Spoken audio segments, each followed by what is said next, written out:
यो बेलामा शिक्षा क्षेत्रमा हामीले कसरी सुधार र परिवर्तन गर्न सकिन्छ, परम्परा ढाँचा र परम्परा संस्कारबाट बसेर अब हुँदैन।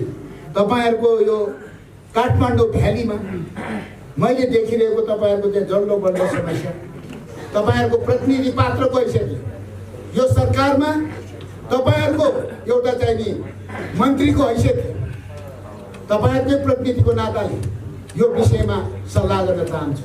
मुस्लिम समुदायबाट हामीले सम्माननीय प्रधानमन्त्रीज्यूले आफ्नो सल्लाहकार विश्वासपात्र सल्लाहकारको हैसियतले अजगर अलीजी यहाँ हुनुहुन्छ। यस्तो निराशा हुनु हुँदैन, जति छ त्यो ठिक छ, अझ थप उपलब्धि र अझ उचाइको लागि तयारी पो गर्ने।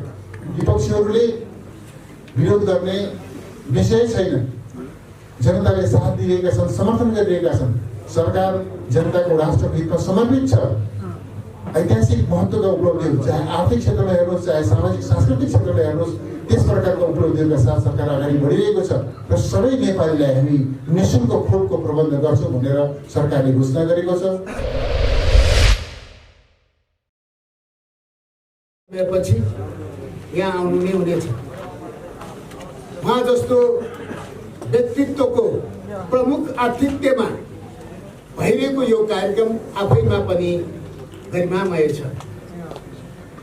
जुन कार्यक्रममा तपाईहरुको बीचमा संघीय मामिला तथा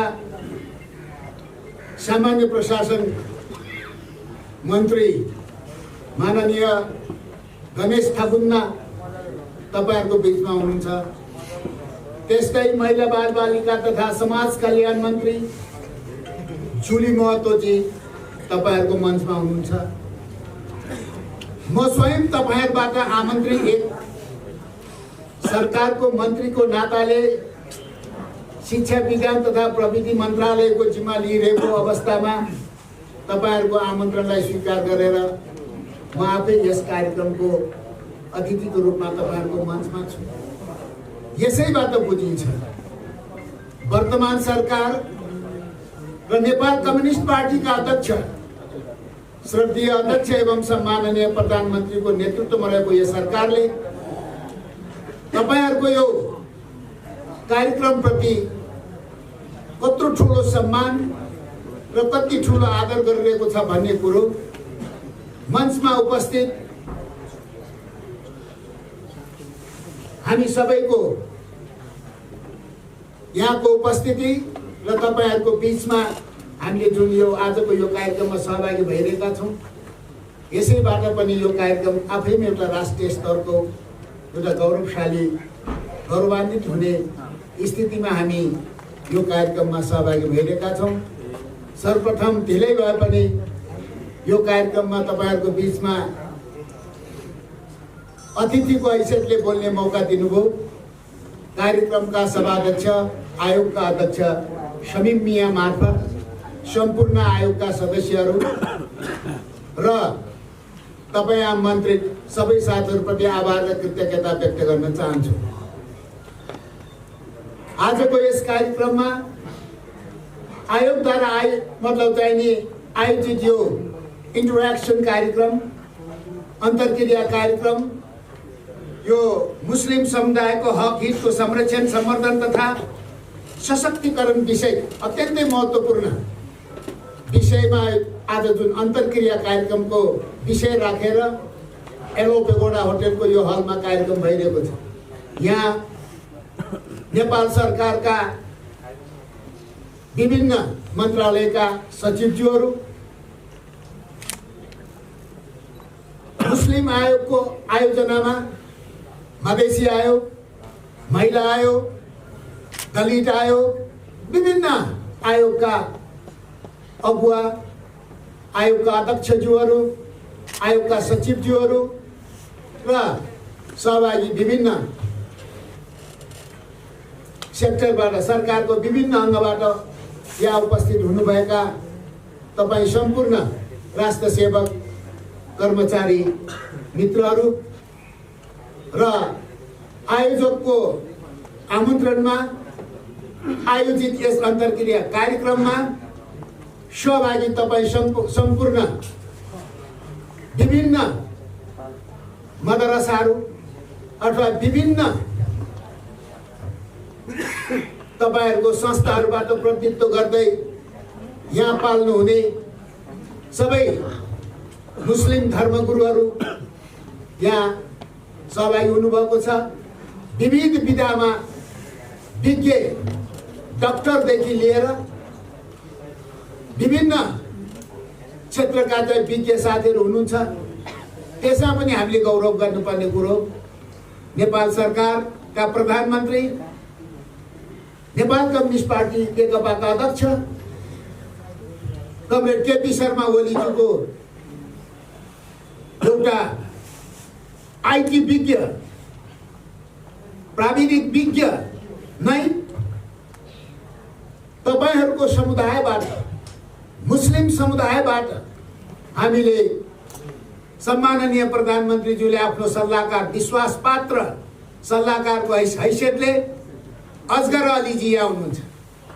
म असगर अलीजीलाई एकचोटि उठेर प्रणाम गरिदिन अनुरोध गर्छु। असगर अली, आफूले आफैलाई हिंसा ठान्नु मिल्छ? हामी त केही होइन, हामीले त केही गरेका छैन, हामी त कोही पनि छैन, हामी त खत्तम, हामी त सिद्धियो। यस्तो निराशा हुनु हुँदैन। जति छ त्यो ठिक छ, अझ थप उपलब्धि र अझ उचाइको लागि तयारी पो गर्ने त। थिङ्क पोजिटिभ, डु पोजिटिभ, सकारात्मक सोच्ने, आगे बढ्दै सकारात्मक चाहिँ कामहरू गर्दै अगाडि बढ्ने। पछाडि फर्केर सब चिज खत्तम, यता पनि बिग्रियो उता पनि बिग्रियो, हामी त केही होइन। किन केही होइन? प्रधानमन्त्रीको आइटी सल्लाहकार नै तपाईँहरू हुनुहुन्छ। Is it joke? यो ख्याल नखाऊ। त्यसैले गर्दाखेरि निराश नहुनुहोस्, निराश हुनु जरुरत छैन। एउटा उत्साहको उचाइबाट पोजिटिभली जाउँ। अनि आफूले आफैलाई हामी त सिद्धिएको भनेपछि हेप्दैन, वी आर ग्रेट भन्नुहोस् न। अनि हेप्न सक्दैन। हामी कुछ हौँ, जे हुनुपर्ने त्यो भइरहेको छैन। थप अधिकारको लागि आगे बढ रहा हूँ भन्नु पर्यो नि। त्यसपछि अहिले हेप्न सक्दैन। यहाँ पनि सिद्धियो, वहाँ पनि सिद्धियो, त्यहाँ पनि सिद्धियो, पढाइमा पनि केही छैन, सर्टिफिकेट पनि छैन। हामीलाई त कसैले मान्दैन, हामी त मान्छे होइन भनेपछि तपाईँहरूले मान्छे है प्रभु नमस्कार भन्न आउँछ? आउँदैन। धनी हेप्छ। त्यसैले गर्दाखेरि आफूले आफैलाई एउटा चाहिँ नि पहिला आफूले आफूलाई सम्मान गर्न सिक्नुपर्छ। फर्स्ट आफूले आफूलाई चिन्नुपर्छ, आफूले आफूलाई सम्मान गर्न सक्नुपर्छ।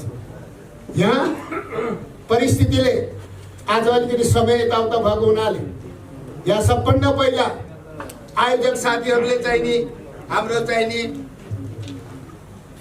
सीमा खान उहाँलाई पहिलो वक्ताको रूपमा महिलालाई प्राथमिकता दिएर सीमा खानजीले चाहिँ यहाँ आएर आफ्नो भनिराख्नुभयो। कति बोल्न जान्ने रहेछ ल, देख्नु भएन? केही होइन भन्छ, बाफ्रे बाफ। यस्तो एक्सलेन्ट स्पिच दिनुभयो। हामीलाई शिक्षा, स्वास्थ्य यस्तोमा हामीलाई सरकारले ध्यान पुर्याउ, जति गरिरहेछ ठिक छ तर सन्तोष छैन, अझ राम्रो गर आदेश दिएको छ सरकारले। सरकारले आदेश दिन सक्ने क्षमतावान सीमा खान जस्तो महिला तपाईँहरूले पाउनु भएको छ। के तपाईँहरू कमजोर हुनुहुन्छ? तपाईँहरू कमजोर हुनुहुन्न। म एकदम सम्मान गर्न चाहन्छु। सीमा खानजीले भन्नुभएको कुरा पनि एकदम ध्यान दिएर सुने। कोभिड-19मा, कोभिडको कहरमा 2076 साल चैत्र 11 गतेदेखि हामी लकडाउनमा अगाडि बढ्यौँ। हामीलाई लकडाउन भने पनि त्यो बेला थाहा थिएन। What is mean by lockdown? Lockdown भने पनि थाहा छैन। Quarantine, what is mean by quarantine? Quarantine भने पनि थाहा थिएन। यो कहाँबाट यो कोभिड भन्ने चिजले चाहिँ संसारलाई डपेटेर ल्याउँदा हामीलाई किन छोड्थ्यो? अनि हामीलाई पनि लखिदिएको। अनि पो अहिले थाहा पायो त isolation. What is mean by isolation? Wonderful. कस्तो नयाँ नयाँ शब्दहरू है। अब यो सबै परिस्थितिले सिकाउँछ कि आत्तिने होइन। चैत्र 11 गतेदेखि लकडाउन भइगयो। के हो यो कोरोना मिड सिटी भन्ने के भन्ने एउटा चाहिने यो कोटेश्वर पेप्सी कोला एरियामा एउटा अपार्टमेन्टमा एउटा कोरोना पोजिटिभ भन्ने बित्तिकै काठमाडौँ ठप्पै बन्द भयो। के हो कोरोना युद्ध खाइहाल्छ कि भन्ने खालको आतंक टेरिफाइड। अब अहिले corona is nothing, corona is the part of the life. कोरोनासँग living together but never meet.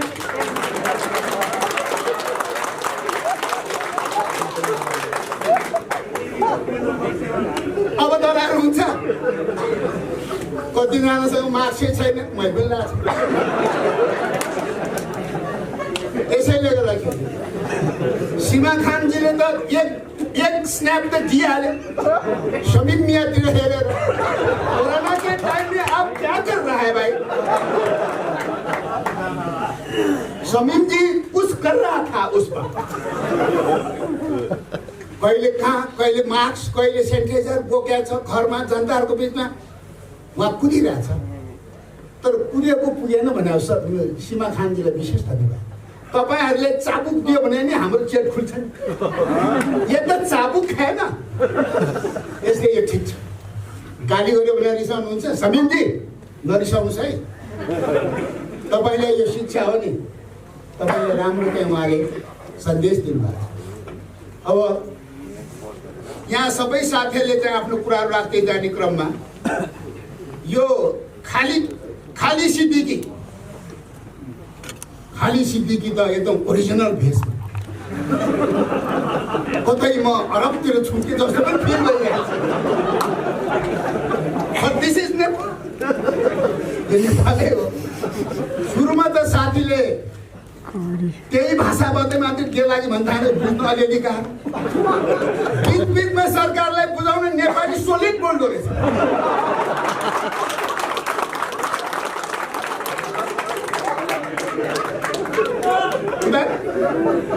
बहुत अच्छा है, राम्रोसँग बोल्न त आउने रहेछ नि। सुरुदेखि नै त्यही भाषाबाट नेपाली भाषाबाट बोल्दा भए म 100% बुझ्थेँ, अब 10% मात्रै बुझ्यो। जुन कुरा सरकारले सुनाउने त्यो चाहिँ नेपालीबाट सोलिड बोल्ने, अनि अरू कुरो त उहाँले चाहिँ होइन उर्दू आई डोन्ट नो त्यो राम्रो, कस्तो राम्रो प्रस्तुति। 101 यस्तो दिग्गज नेताहरू छन्, भोलि त उहाँले त चुनाव पो उठाउनु पर्छ क्या हो? तब न चुनाव जितेपछि मन्त्री बन जाएगा। त्यसैले गर्दाखेरि पछाडि हट्ने हो। हामी मुसलमान केही थाहा छैन, यसरी पछाडि बसेर अगाडि बढौँ, अगाडि बढ्नु पर्यो नि। त्यसकारण उहाँले पनि एकदम राम्रो सुझाव दिनुभएको छ। मैले सबै यो सुझावहरू टिपेको छु। सुझाव दिने क्रममा उहाँले शिक्षा मन्त्रीजी बहुत सुन्नुहोस् भन्दै कान खोलेर सुन्नुसम्म भन्नुभयो। कान त खुल्लै छ, बहुत राम्रो। मलाई पनि उहाँले चाहिँ एउटा, म उहाँकै ब्रदर हुँ। मुस्लिम भाषामा भाइलाई के भन्छ? भाइजान।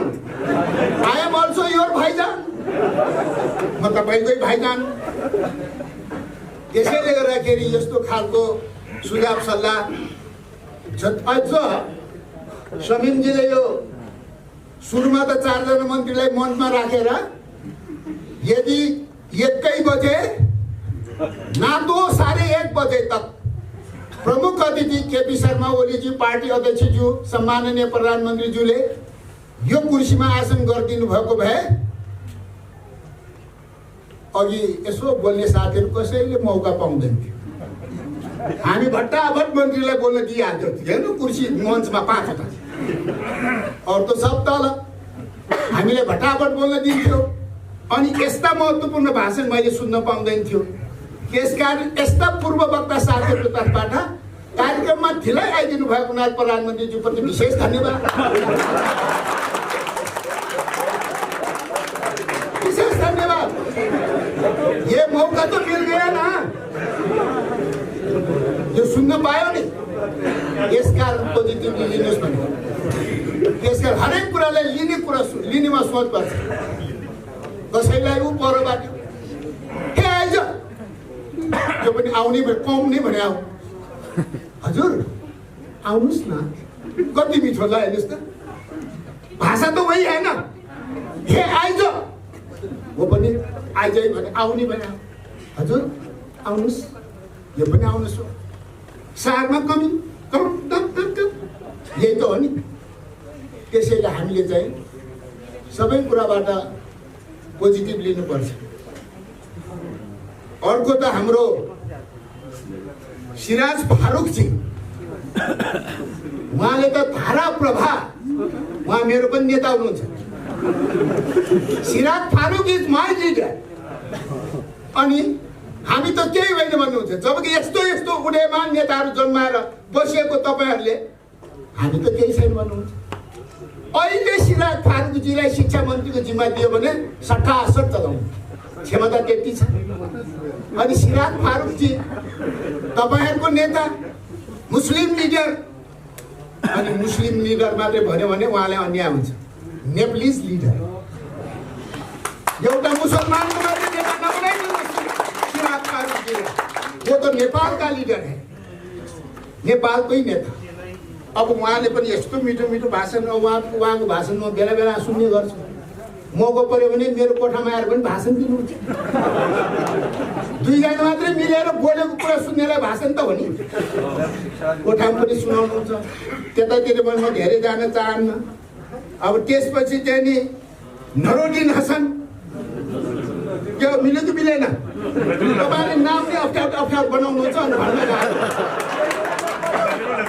नामै अप्ठ्यारो बनाउनु ल भन्नुहोस् त। अघि यहाँ चाहिँ कार्यक्रमको सुरुवातमा चाहिँ जुन प्रार्थना भयो नि सक्नुहुन्छ कसैले यस्तो प्रार्थना गर्नु छ पैसेन म त हात उठाएर सरेन्डर गर्छु म सक्दिनँ।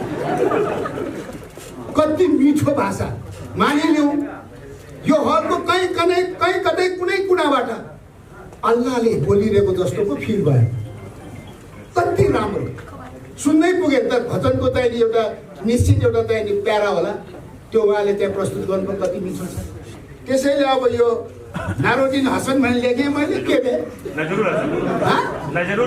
नजरुल हसन अब मिलेको मिलेर दुईचोटि भन्दिनँ फेरि मिल्दैन। अब उहाँले पनि उहाँ हो नि त उहाँले त झन् मिलाइ काफी दिनुभएको छ। बहुत ठिक छ। अहिले जति कुराहरू आएको छ वास्तवमा शीर्षकले नै भन्यो नि त। शीर्षक यो इन्टरेक्सन कार्यक्रमको जे शीर्षक छ त्यो शीर्षकले भनेको विषयमा उहाँले आफ्नो चाहिँ नि प्रस्तुति गर्नुभयो नि त। शीर्षकले के भन्यो भन्दाखेरि मुस्लिम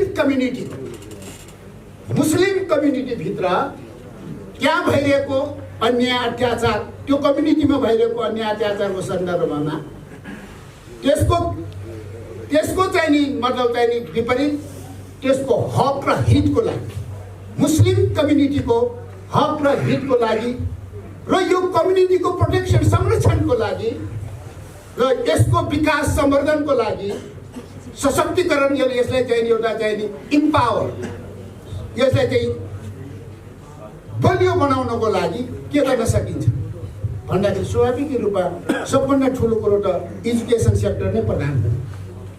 यसमा कुनै दुई मत नै छैन। शिक्षा नै यसको चाहिँ प्रमुख हो।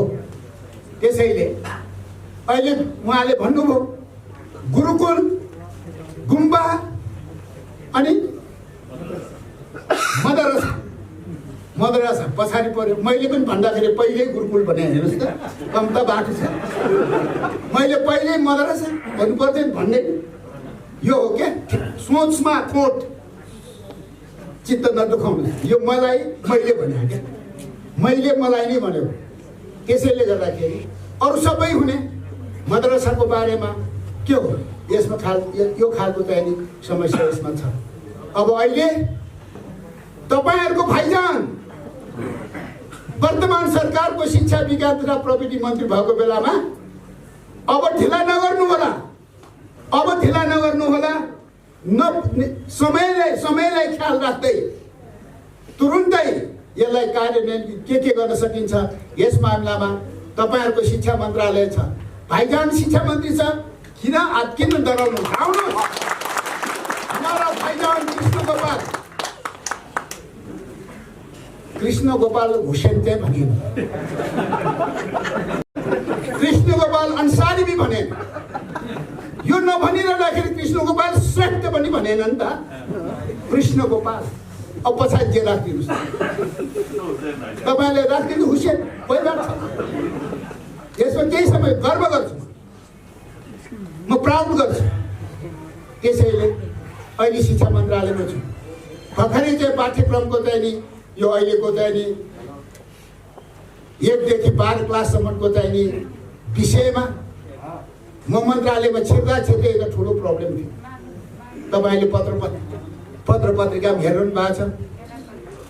मलाई जसले नेगेटिभ रूपमा चाहिँ प्रचार गरिदिन्छ, लेखिदिन्छ नि, म त्यसप्रति सलाम गर्न चाहन्छु कि हिजो कान्तिपुरले मलाई एकदम राम्रो, मेरो यो अनुहार भन्दा राम्रो फोटो बनायो। फ्रन्ट पेजमै शिक्षा मन्त्री।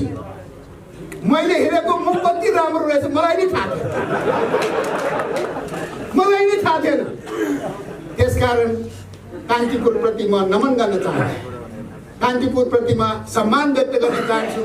मेरो यस्तो राम्रो सुन्दर फोटो राखेर त्यहाँ चाहिँ जे लेखिदिनु भएको छ त्यसले मलाई अगाडि बढ्न प्रेरणा दिएको छ। त्यस्तो लेख्दाखेरि म कुनै पनि मिडियालाई म सम्मान गर्न चाहन्छु। यसले मलाई अगाडि बढ्न प्रेरणा दिएको छ।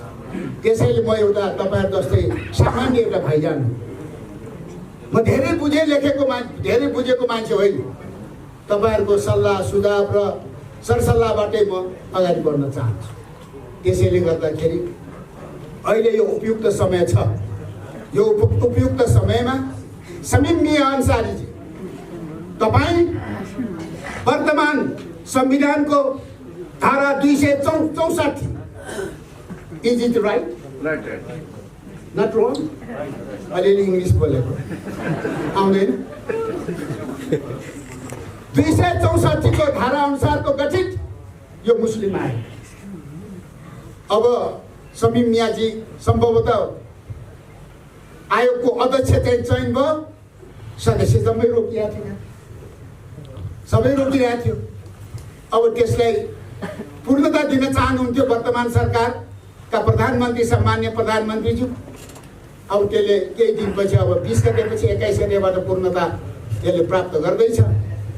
अब उहाँसँग तपाईहरुको यो मुस्लिम आयोगको हकहित र मुस्लिम आयोग नै तपाईहरुको हकहित र इज्जत र प्रतिष्ठाको लागि अगुवाई गर्ने एउटा संवैधानिक अङ्ग हो।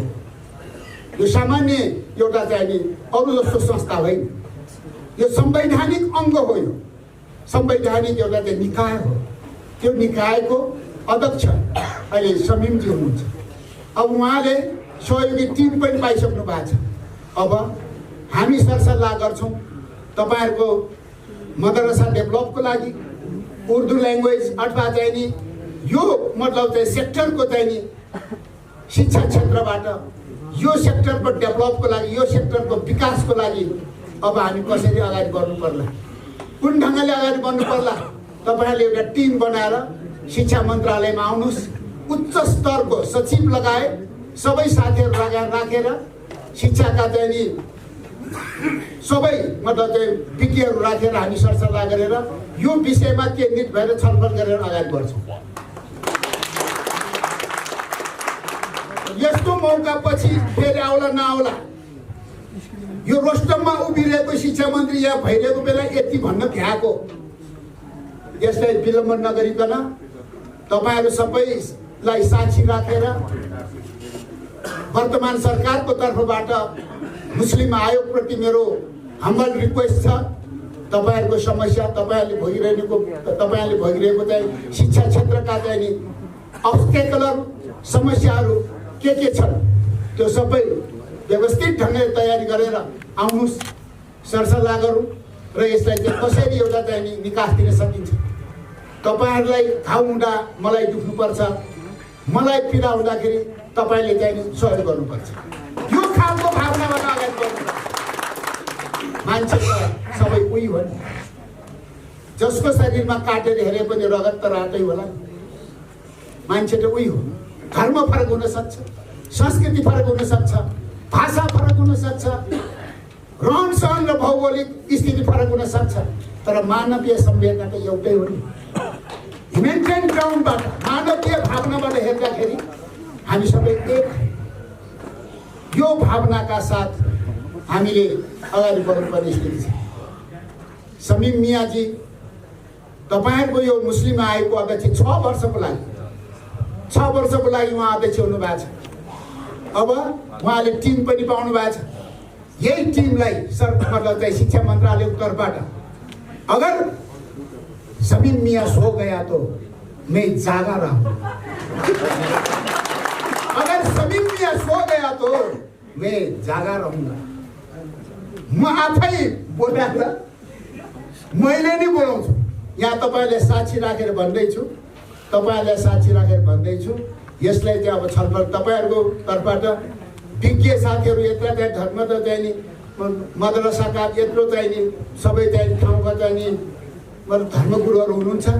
तपाईहरुले चाहिँ यसलाई चाहिँ अहिले सरसल्लाह गरेर एउटा चाहिँ नि अहिलेको यो बेलामा शिक्षा क्षेत्रमा हामीले कसरी सुधार र परिवर्तन गर्न सकिन्छ, परम्परा ढाँचा र परम्परा संस्कारबाट बसेर अब हुँदैन, नयाँ सोच नयाँ चिन्तनबाट अहिले अगाडि बढ्नुपर्ने अहिलेको समयको माग र हामीले गर्नुपर्ने दायित्व र जिम्मेवारी हो। यसमा तपाईहरु ढुक्क हुनुहोस्, तपाईहरु अगाडि बढ्नुहोस्।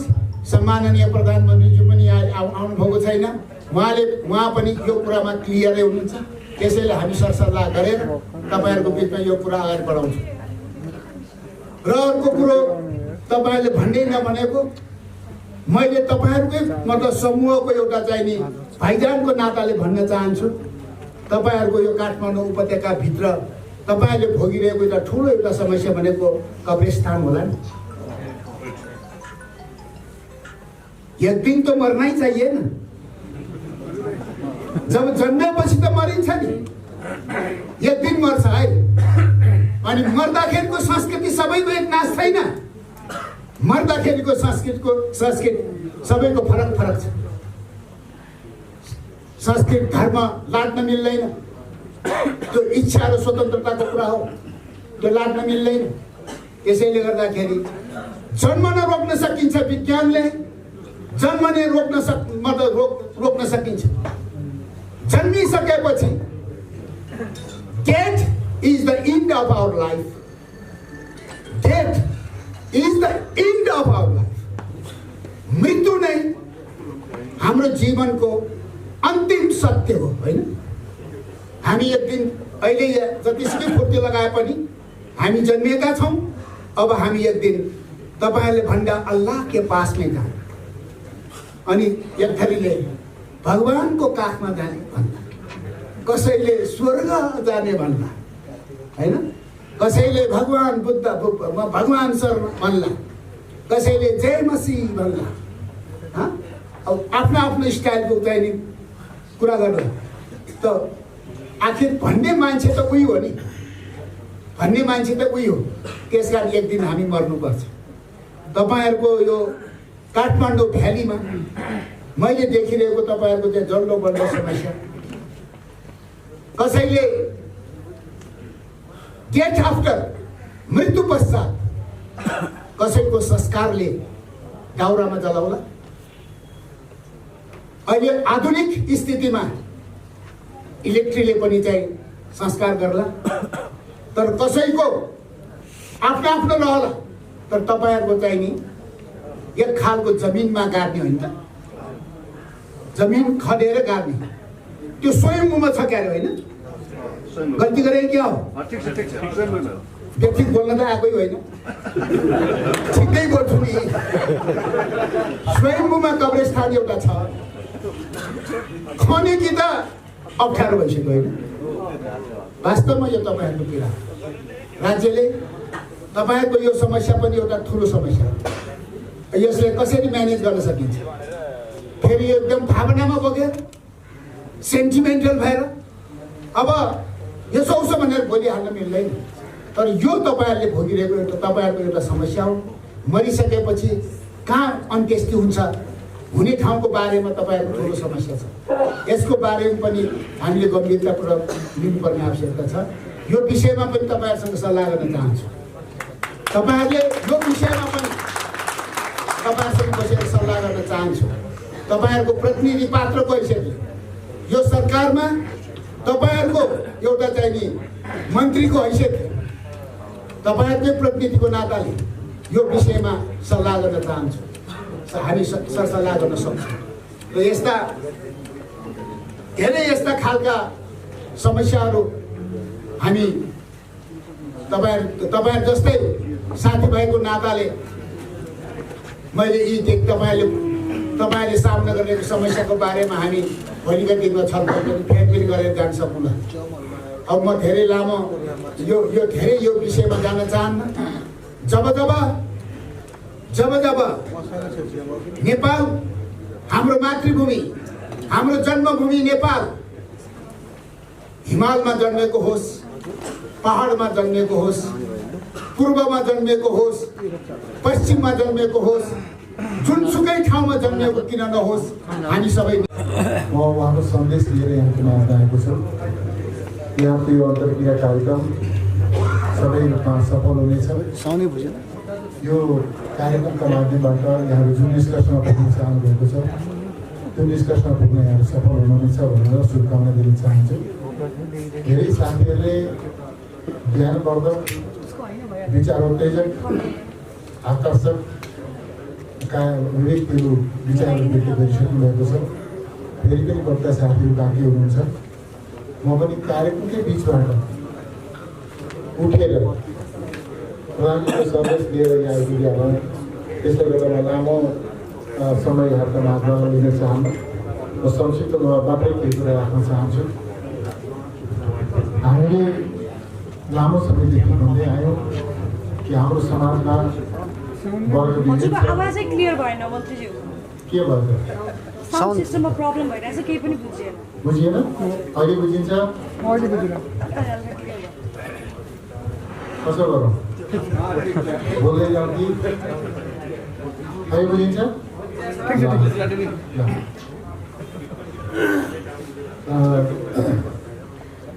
हामीले भन्दै आयौँ कि हाम्रो समाजमा वर्गीय शोषण छ, उत्पीडन छ, त्यसलाई अन्त्य गर्न हामी चाहन्छौँ। हाम्रो समाजमा लैङ्गिक विभेद छ, त्यसलाई अन्त्य गर्न चाहन्छौँ। हाम्रो समाजमा जातीय विभेदहरू पनि छन्, त्यसलाई पनि हामी समाप्त गर्न चाहन्छौँ।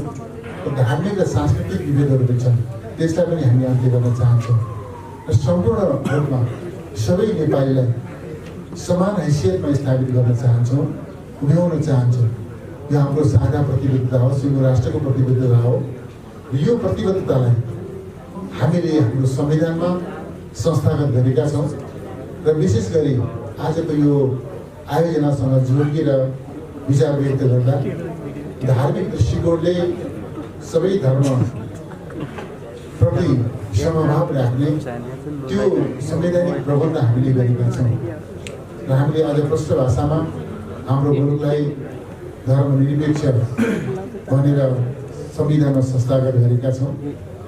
यसको अर्थ के भनेदेखि मुस्लिम समुदायले अब विगतमा जुन प्रकारको विभेदको अनुभूति गर्नु परेको थियो, अब त्यो विभेदको अनुभूतिबाट मुस्लिम समुदायलाई हामी मुक्त गर्छौँ भन्ने सिङ्गो राष्ट्रको साझा प्रतिबद्धता हो। संविधानले प्रबन्ध गरेको यो धर्मनिरपेक्षताको प्रबन्ध, संविधानले प्रबन्ध गरेको यो सबै प्रकारका विभेदहरूलाई अन्त्य गर्ने, धार्मिक विभेद लगायतका सबै प्रकारका विभेदहरूलाई अन्त्य गर्ने संविधानको प्रबन्धको व्यवहारिक कार्यान्वयनको सिलसिलामा त्यो संविधानको मर्म अनुरूप आवश्यक कानुनहरू निर्माण गर्ने, आवश्यक नियमहरू निर्माण गर्ने र त्यसलाई प्रभावकारी ढङ्गले कार्यान्वयन गर्ने सिलसिलामा विभिन्न आयोगहरू बनेका छन्। ती आयोगहरू मध्येको एउटा महत्त्वपूर्ण आयोग मुस्लिम आयोग हो भन्ने कुरा यहाँलाई जानकारी नै छ।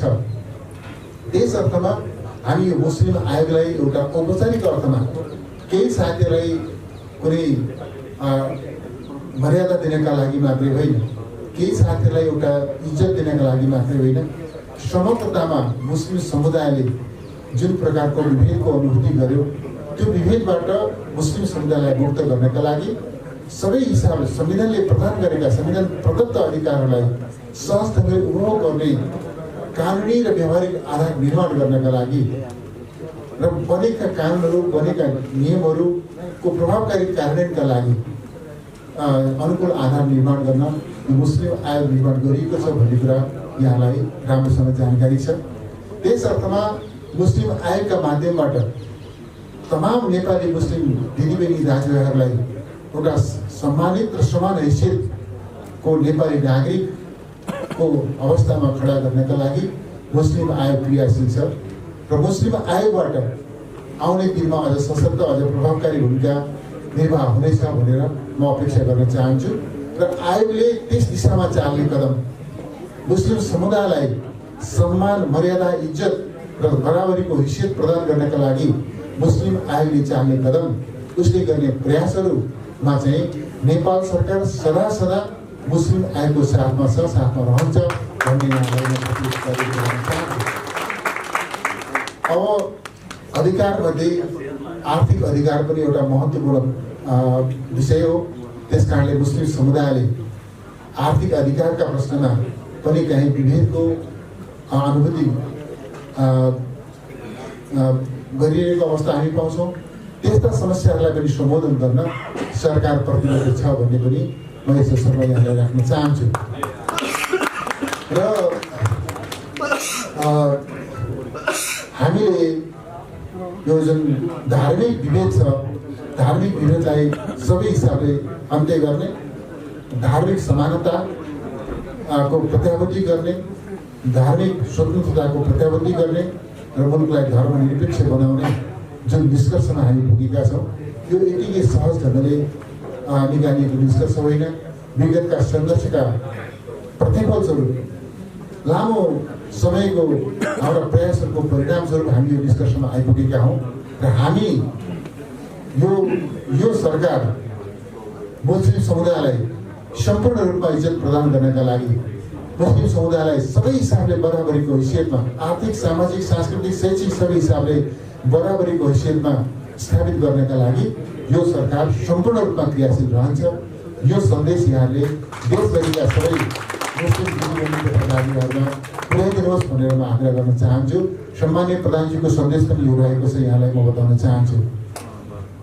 जहाँसम्म अहिलेको राजनीतिक परिस्थितिको सन्दर्भ छ, यहाँले यसभन्दा अगाडि म आउँदै गर्दा माननीय शिक्षा मन्त्रीज्यू विचार व्यक्त गर्दै हुनुहुन्थ्यो। धेरै कुरा उहाँले राखिसक्नु भएको छ होला, त्योभन्दा पहिला बोल्ने वक्ताहरूले पनि राख्नु भएको छ होला। म धेरै भन्न चाहन्न, म यहाँलाई यति मात्रै भन्न चाहन्छु, हाम्रो मुलुक अब ताजा जनादेशका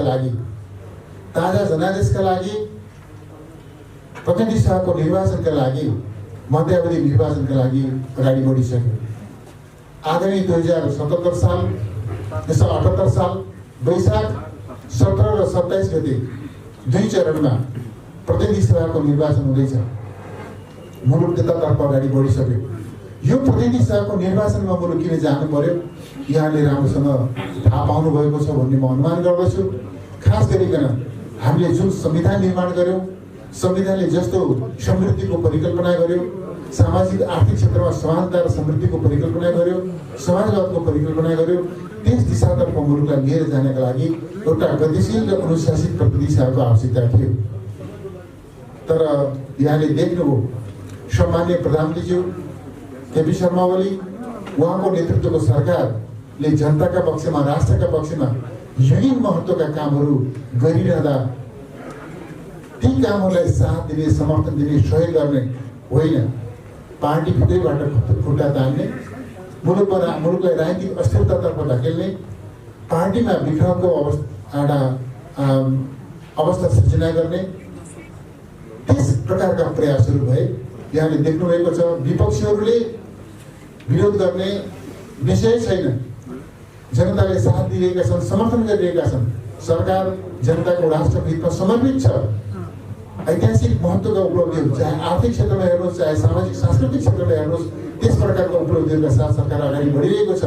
तर पार्टी भित्रैबाट त्यस प्रकारका असहयोग मात्रै होइन, सरकारलाई जनताका पक्षमा राम्रा कामहरू गर्न नदिने त्यस प्रकारका षड्यन्त्रपूर्ण क्रियाकलापहरू भएपछि र छापामार शैलीमा मुलुकको संविधानको प्रबन्ध, कानुनको प्रबन्धभन्दा पृथक खालका अभ्यासहरू गर्दै संसदीय दलको विधानको भन्दा पृथक खालका अभ्यासहरू गर्दै छापामार शैलीमा षड्यन्त्रपूर्ण क्रियाकलापहरूमा आफ्नै पार्टीभित्रका केही साथीभाइहरू लाग्ने परिस्थिति निर्माण भएपछि अनुशासित प्रतिनिधि सभा निर्माण गर्नका लागि जनताप्रति, राष्ट्रप्रति जवाबदेही भएर काम गर्ने कर्तव्यपरायण प्रतिनिधि सभा निर्माण गर्नका लागि ताजा जनादेशमा जाने निश्चय सम्मानित प्रधानमन्त्रीले गर्नुभयो र तदनुकूल मन्त्री परिषदको सिफारिसमा प्रतिनिधि सभा विघटन भएर नयाँ निर्वाचनको मिति तय भएको छ।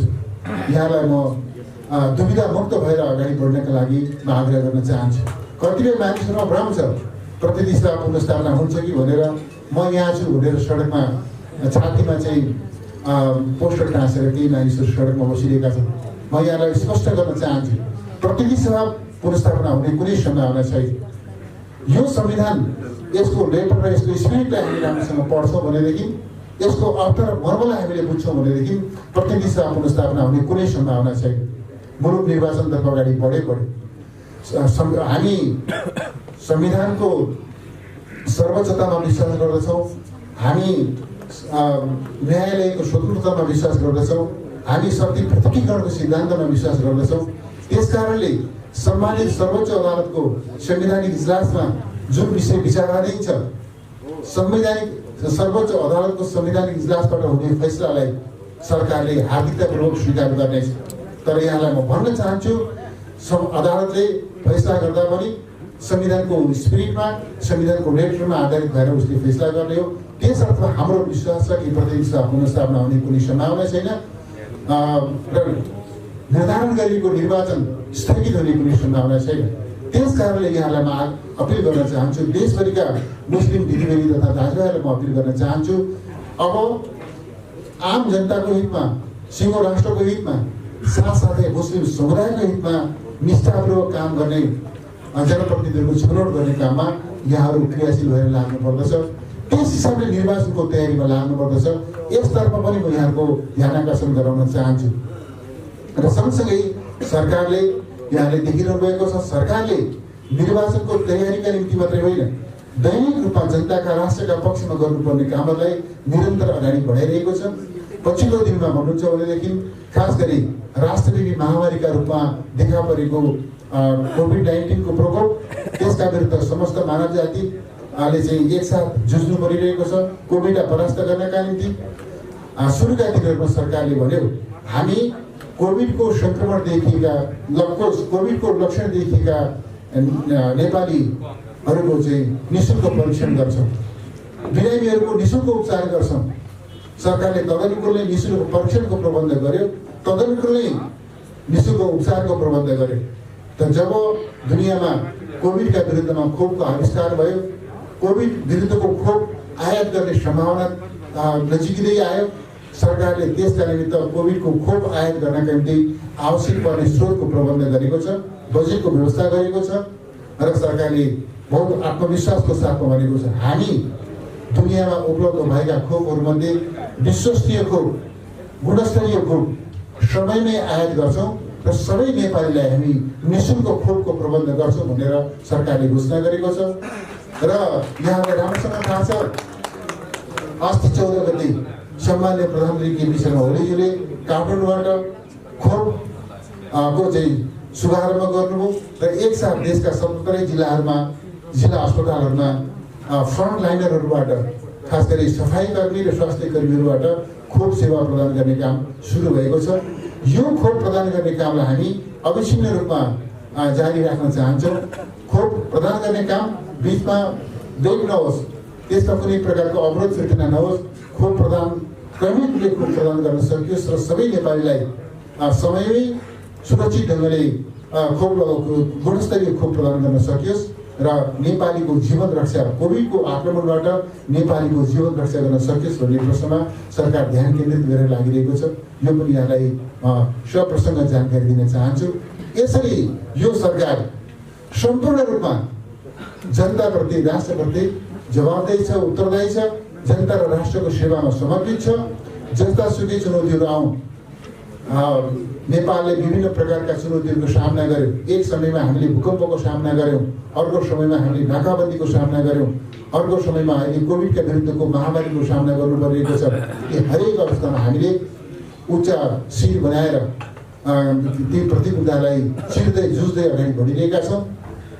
विगतमा भूकम्प पछिको पुनर्निर्माणको अभियानलाई अगाडि बढाउने, नाकाबन्दीलाई परास्त गर्ने, राष्ट्रको स्वाधीनता र सम्मानलाई माथि उठाउने त्यो अभियानको नेतृत्व पनि सम्माननीय केपी शर्मा ओलीजीको नेतृत्व र उहाँको नेतृत्वको सरकारले गरेको थियो। अहिले हामी कोभिड विरुद्धको लडाइँमा केन्द्रित भएर लागिरहेका छौँ।